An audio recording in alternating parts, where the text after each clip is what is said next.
Before the robbery, that's Thursday, March the 8th at Blackpool.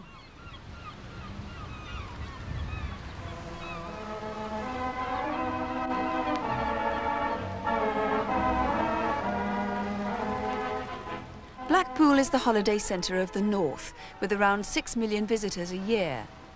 About 4 miles to the north of the city centre is Cleveleys. The local post office is in the Crescent at the start of Cleveleys town centre. A few doors further on is a barber's shop.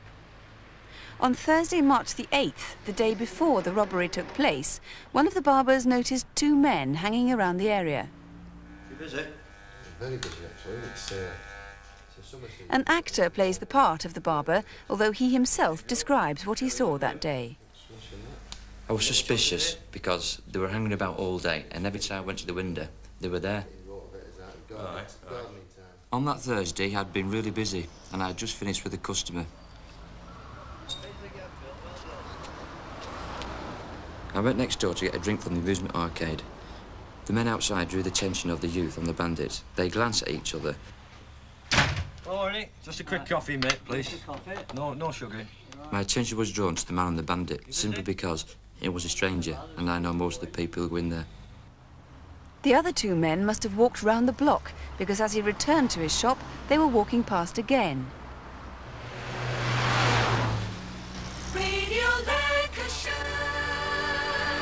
And in the headlines this morning, a major air and sea search has been carried out in storm-force conditions off the Lancashire coast after a man is reported missing.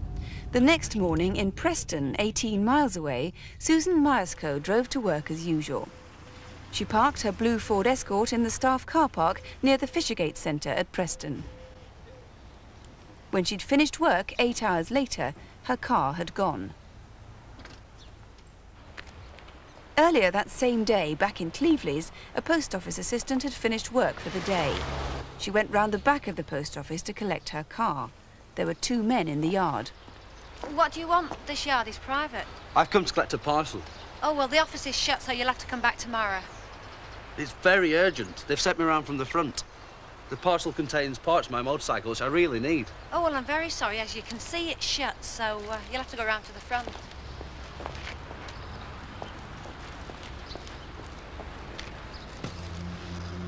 Just a few minutes after that, pensioner Jack Evans was crossing over to the post office to send a letter.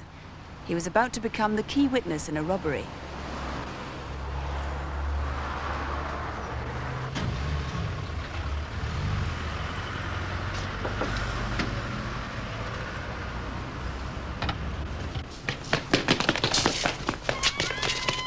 First of all, I thought it was just 3 young chaps being boisterous and running down the pavement, until I saw the masks and the sticks, similar to pickaxe handles.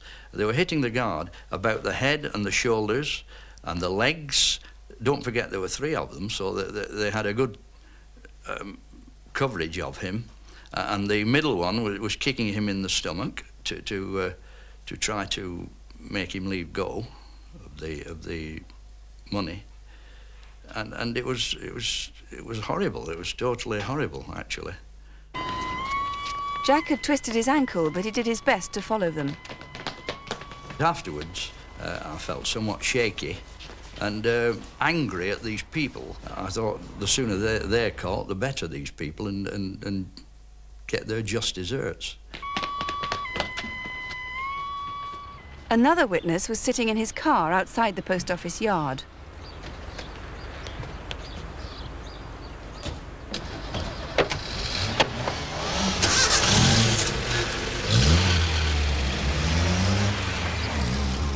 As he chased after them, they turned left into Coronation Road.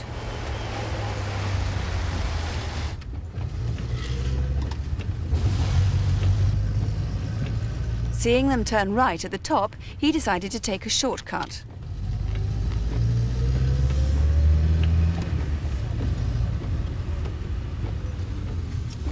Come on.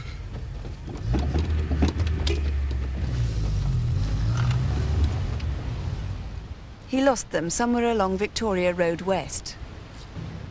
4 hours later, police found the stolen Escort abandoned in Cleveleys behind William Hill, the bookmakers.